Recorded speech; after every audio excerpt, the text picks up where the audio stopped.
Hey everybody, and welcome back to another episode of Knights of the Alternate Table. And in today's video, we're going to be talking about what if George Washington accepted the American crown and became King of the United States of America. So, if you like this content, be sure to like it and watch to the end, and then you can decide for yourself whether to subscribe or not. And be sure to comment telling me what you thought, what I should improve on. I'm constantly looking by, so thanks. So, why would George Washington decide to become King of America instead of President? Well, it's simple. He would want to have the people not have such a weak government with the Articles of Confederation, and so many years of his life spent on fighting for this country. He would not let it see go and be broken up for Britain to be picked up on. With Washington crowning himself king, this would disperse the French Revolution to only a few radicals, so any attempts to a revolution would quickly be broken down. Even with the French economy in ruins, there would be not enough people to rise up. As it didn't work in America, why would it work here? In France, an even stronger, more united place with a longer reigning monarchy. This would be no revolution. With France and America staying good friends as they were both monarchies who hated Britain, France would sign off its colonial holdings in Louisiana for an even higher price than what Napoleon sold it for, as to not have the French debt be so much to save the French economy and stop any revolts from happening. Even though it was a nice trade port, they would sell it to America to make a quick cash to get out of revolution. And that would be about the last thing Washington does, was buy Louisiana and see the start of more states before he dies. Now, as I said before, I'm using the Mount Vernon line, so his succession would be of one King John I, who was a Washington as well, and was Washington's great-nephew. He would rule for a while. John was also a harsh man by all accounts of records, by rushing into things without checking. So he would try and annex Quebec to get more French places, as they already owned Louisiana. Why not? Canada would try and hold on, but this would inevitably lead to a war, with Canada trying to keep Quebec and Quebec and America trying to make Quebec a state. With America aiding Quebec rebels and invading Canada themselves, Britain and Canada would go to war and would fight for the second time for their independence. But the US would be stronger, as they had more lands and more resources now, so they would quickly push into Canada. Meanwhile, Britain was still trying to get troops over the long sea journey through the Atlantic. With Britain having nowhere to land, and the US having a more powerful navy, they would just straight up annex Canada, with some rebels trying to fight and remain British. Britain would surrender and acknowledge that the US now owns Canada. Mainly in Ontario and Montreal would be rebels, but Quebec would become another state for the Union, and Canada would be annexed with no British claims in North America. To make sure that no French revolutionaries would rise up to try and rejoin France in Quebec, France would legally sign over the territory to America, who would gladly accept it. This would bring closer together France and America, now with an even higher French population, to help and strengthen the ties of brotherhood and culture. This would come into effect later throughout the centuries, as now they're not primarily English, but French. King John did have a son before his death, with the main thing him doing in his lifetime was invade Canada. King John II was a more cooler man than his father, who preferred to make treaties and alliances rather than going to all-out war for stuff he wants. So, this would be a new age of treaties and alliances rather than all-out war with his neighbors.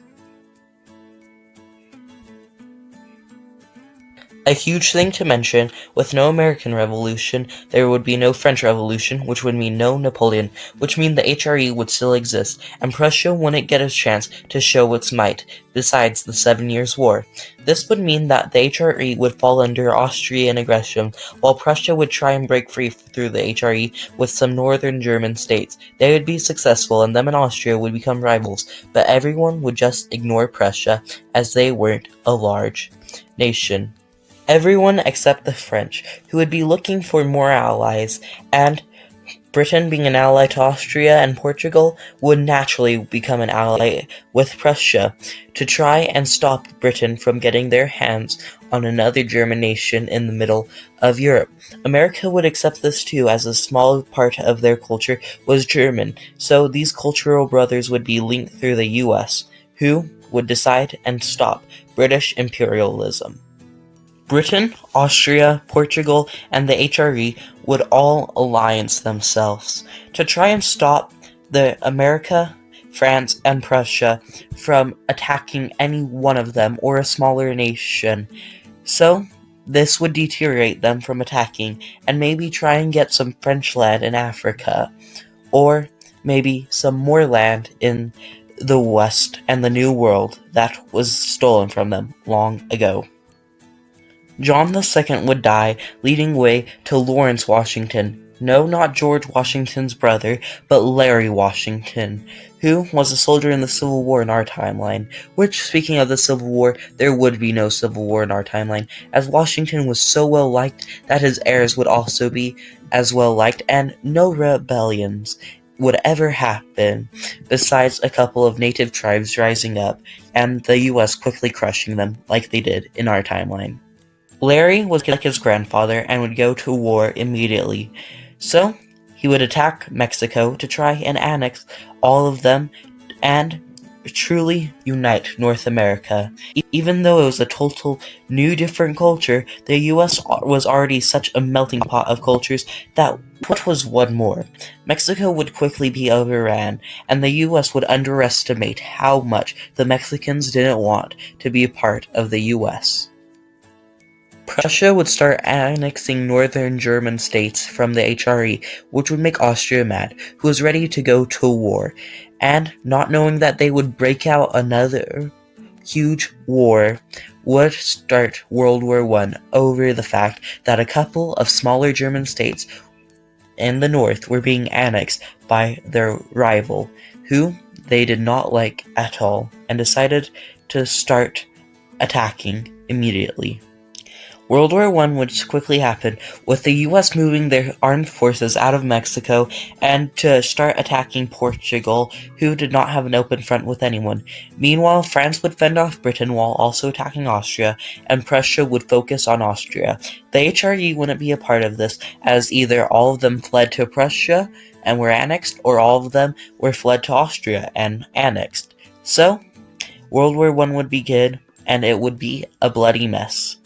First thing to note is highly fighting on the Austrian front, with Germany and France both taking heavy casualties.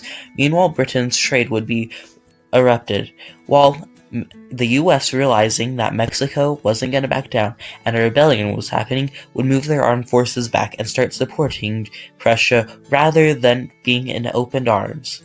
Then Spain would join the war, as they were more friendly with France, and would start invading Portugal.